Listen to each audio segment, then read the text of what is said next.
So now that I've officially played the wrong video, and not played the right one, maybe it'd be a good idea if I go ahead and preempt this again, because I've made tons of mistakes here. But at the end of the day, let's maybe preempt this here. So if you're going to have lockdowns, if you're going to have people stay at home, which I am for in a pandemic, you need to provide them enough money to survive. Not just survive, but also take care of their mental health. They need to have their rent, mortgage, utilities, food, water, all that stuff taken care of, and also enough so that they can entertain themselves in a healthy fashion. Recreational money. Because they're not getting it from anywhere else. And if they are, they're not getting enough. Not in a pandemic. Everybody's screwed. The economy's screwed. So let's see Rand Paul, what he has to say about this. And I know that everybody in the stream has already seen the first bit of this, but we're gonna watch it again real quick because it is important for this, and also video production, and also kill me. And now it's loading. Why is it loading? Okay, give me a second. I'm just gonna reload the entire page because, of course, it would not work the first time that I do it. Republicans like to mock modern monetary theory. The idea that government can print money with impunity, that government can spend whatever it wants without the need to tax. Modern monetary theory is basically the Dick Cheney deficits don't matter crowd, trussed up with a new fancy title. Most Republicans rightly lampoon this quackery. That is, when they're not practicing the quackery themselves. Okay. Today, many of these same Republicans will vote for a bill that makes modern monetary theory look like child's play in comparison. The monster spending bill presented today is not just a deficits don't matter disaster, it is everything Republicans say they don't believe in. This bill is free money for everyone. So it's not free money, it's money that we've already paid into the United States Treasury via taxing. It's not free. We paid for it. We already did. That's one of the reasons why I think that taxes should cover healthcare. Like, it's not free healthcare. You already fucking paid for it. I would just rather that money go into healthcare than bombing kids in a third world country. Personally. Just me, personally.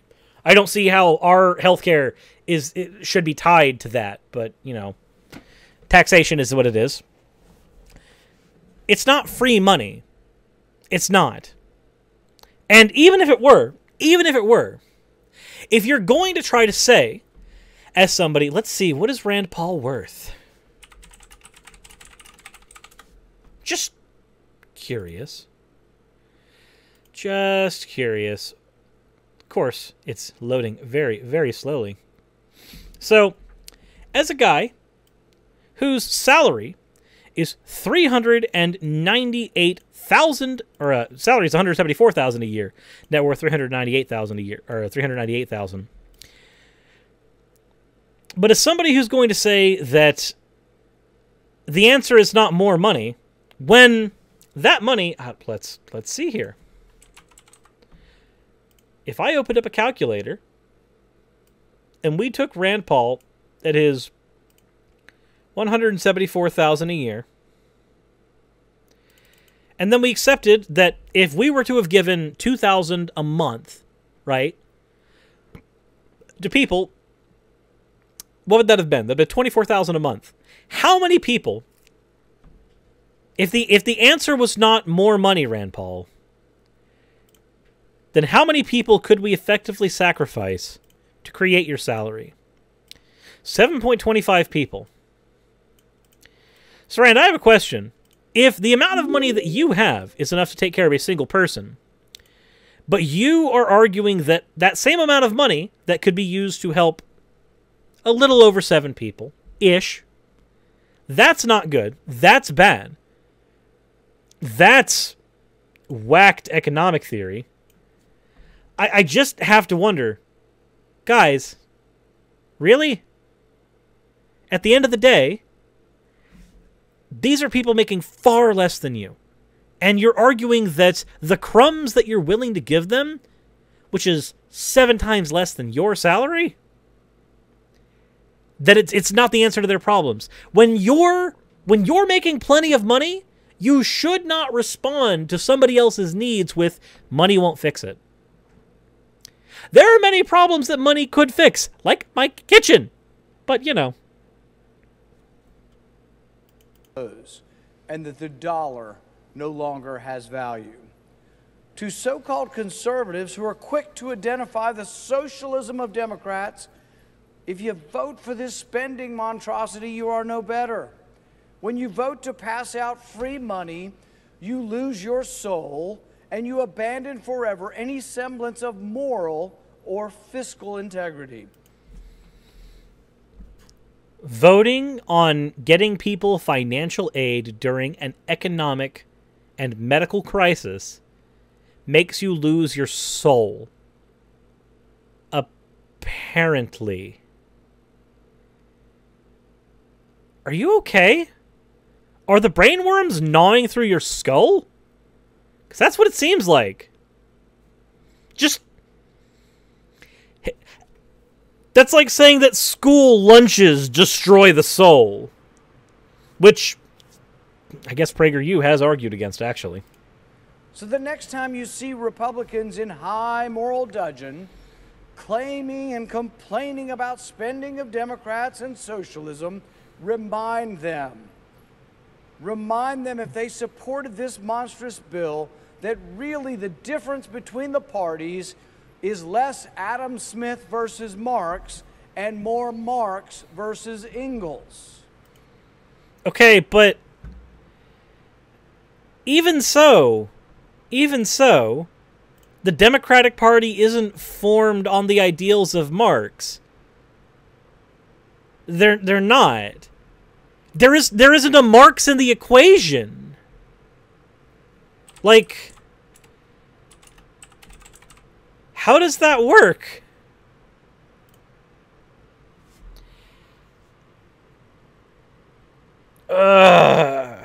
And the point he's trying to make there is that it's Marx versus Engels, in that Marxism, as we understood it back in like the 19th century, was a collaboration between Friedrich Engels and Karl Marx. So I understand what he's getting at, but he's also wrong, because neither of them factor into the conversation. I would argue that the modern Democratic Party still follows the ideals of John Locke. Way more than they follow the ideals of Marx. But, you know, go off with being wrong. How bad is our fiscal situation? Well, the federal government brought in $3.3 trillion last year and spent $6.6 trillion. The deficit last year, a record-busting $3.3 trillion. Mm-hmm. If you're looking for more COVID bailout money, we don't have any. The coffers are bare. We have no rainy day fund. We have no savings account. Congress has spent all the money long ago. Really? Is that true? Because if that is the case, I think that is from what I understand, and I could be wrong. If there's an economist in the chat or in the comment section that would like to correct me on this, but that's not necessarily how deficits work, not where it comes with a country is concerned. Secondly, if you're going to argue that your country does not have a rainy day fund for its people in the event of something like a pandemic, doesn't that speak less about party lines and more about the fact that the politics in the system have just failed? Like, at the end of the day, the ideal version of government should be a government that serves the people. By the people, for the people. That's what it should be. And in the event of a pandemic, it should be serving the people. And if they're going to say, after a single stimulus bill that got dropped, that gave people $1,200, that the coffers are now empty after you've been given your scraps, when other countries were able to manage $2,000 a month payments for people, you're going to tell me that the coffers are empty now, when we've barely done shit for the American citizens, Maybe at that point, every single person who is a politician right now should be fired and replaced with people who are willing to actually help American citizens. Just maybe. But there's more. The economic damage from this pandemic is not the reason for this runaway spending. This spending's been going on for decades. Every year, even before we get to all the extra COVID-free money, we've been spending $1 trillion we don't have. Today's money is gone. So Congress is spending tomorrow's money. The spending chart is a red line of red ink that goes on forever. When we talk about spending tomorrow's money, it's not just the money that we need next month, it's the money we might need in a decade. It's the money we will need in 1, 2, 3 generations from now. For national defense, for infrastructure. This is the money that your children and your grandchildren will pay back with interest. The deficit, doubling and tripling. Under George Bush, it went from $5 trillion to $10 trillion. Under President Obama, it went from 10 to 20 trillion. We're now at 27 trillion, but we're adding it at $1 trillion a year before we get to this COVID budget-busting bailout. So, I want to repeat this real quick. And your grandchildren will pay back with interest. So, your children and grandchildren will have to pay this back. Do you know what that argument has also been used against? Things like Social Security. And you know what? I'm going to be honest. My money going towards somebody who's 70 years old and is not able to take care of themselves, I'm perfectly fucking fine with. Honestly. I really am.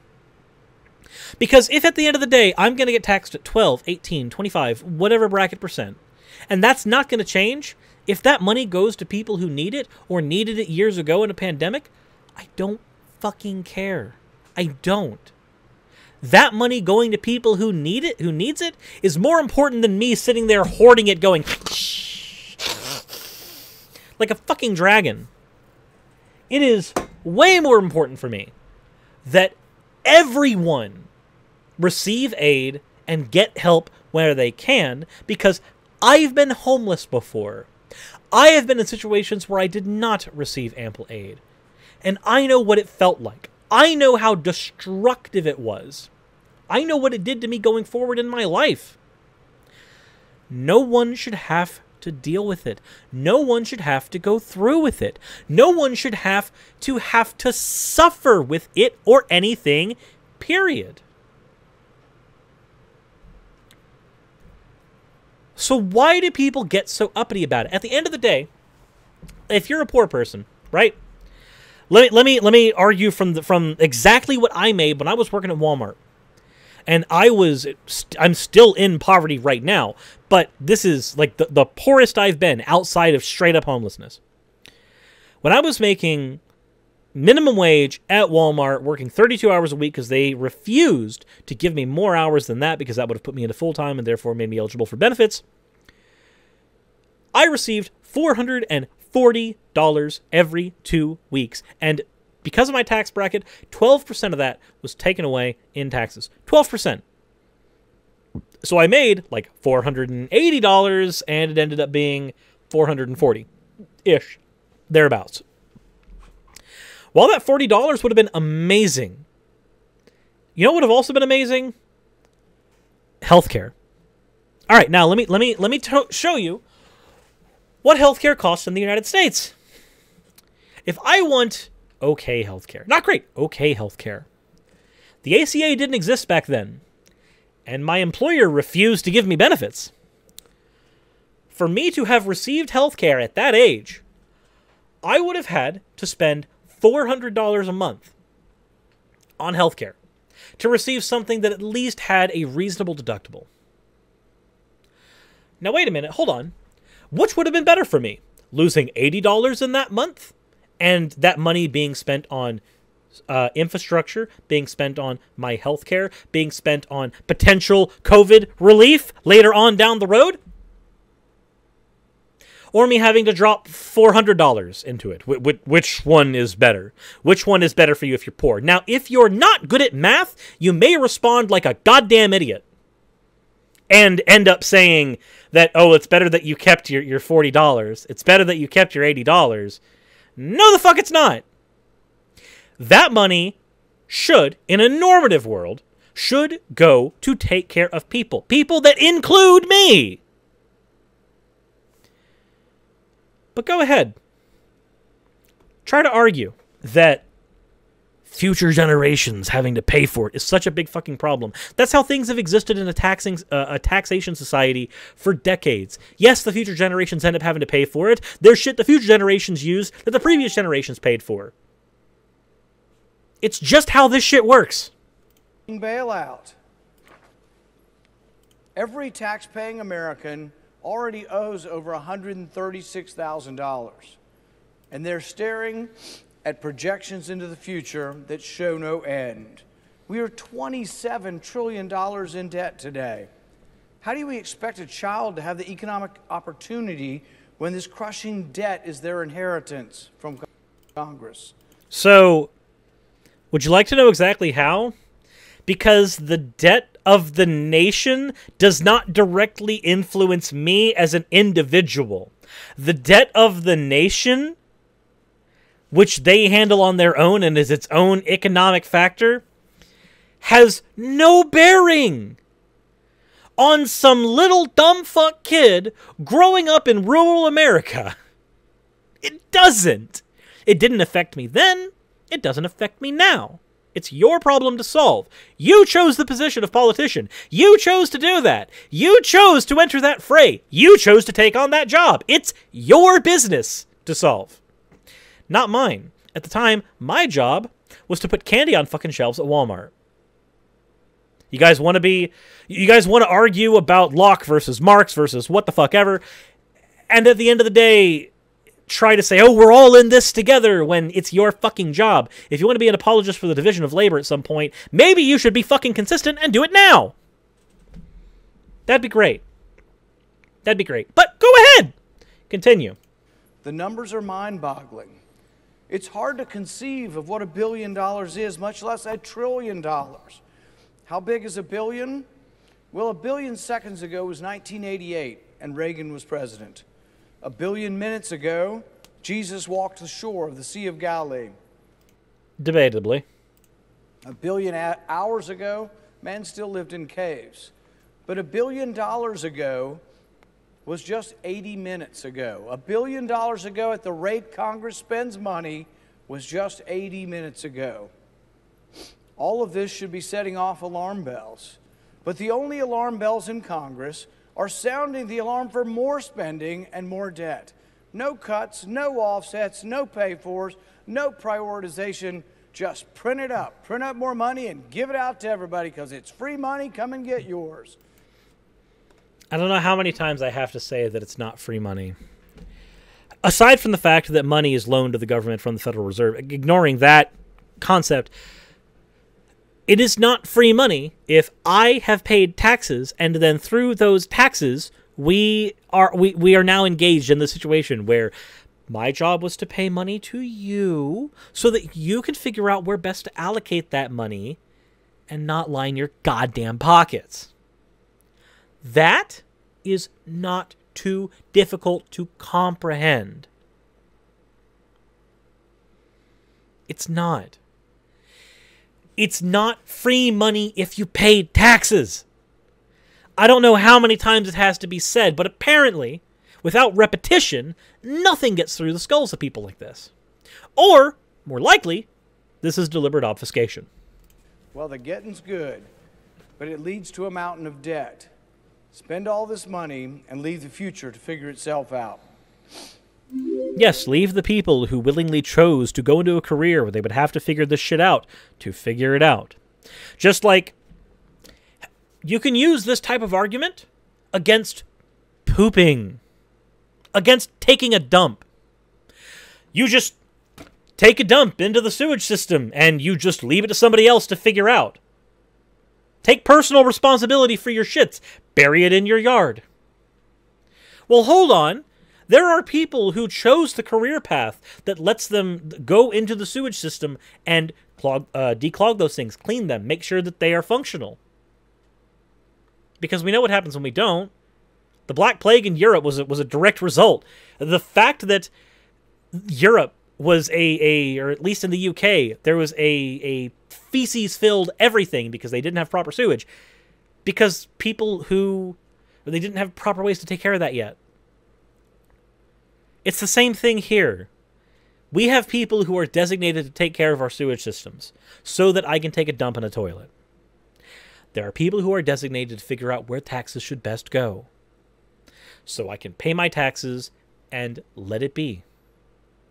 But then people like this try to obfuscate the entire issue.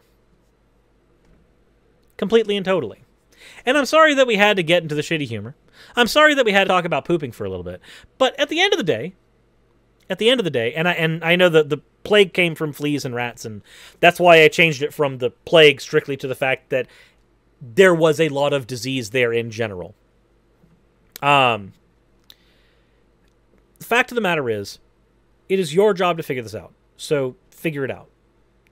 You chose that career path, you figured it out. Just like how my channel is not performing in its greatest right now, it is my job to figure out why. Or at least to find somebody who can help me figure out why. That's because I chose the career path of being a YouTuber. So I have to figure those things out for myself. You chose the career path of being in Congress. So figure it the fuck out. That's your job. John Maynard Keynes was once asked, what about the long run? He said, in the short run, you can make a stimulus, you can print money, and you can give it to everybody. And Maynard Keynes, his response was, in the long run, we'll all be dead. No concern for the future, only for the immediate. Our budget deficit for 2020 was $3.3 trillion, but this new spending package will also give us another $2 trillion in the next fiscal year. Because unlike a usual fiscal year, we had a mass disabling event happening in the fiscal year.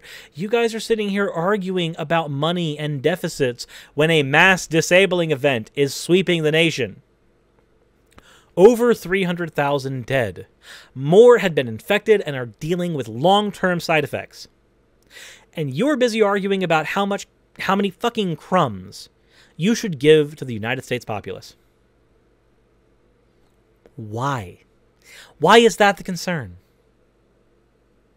Yes, future generations will have to deal with this. Yes, we understand. But we're going to deal with it the same way we dealt with everything else. Pay our taxes, and then hope the fucking politicians that are in power are going to use it correctly. But here's the funny thing.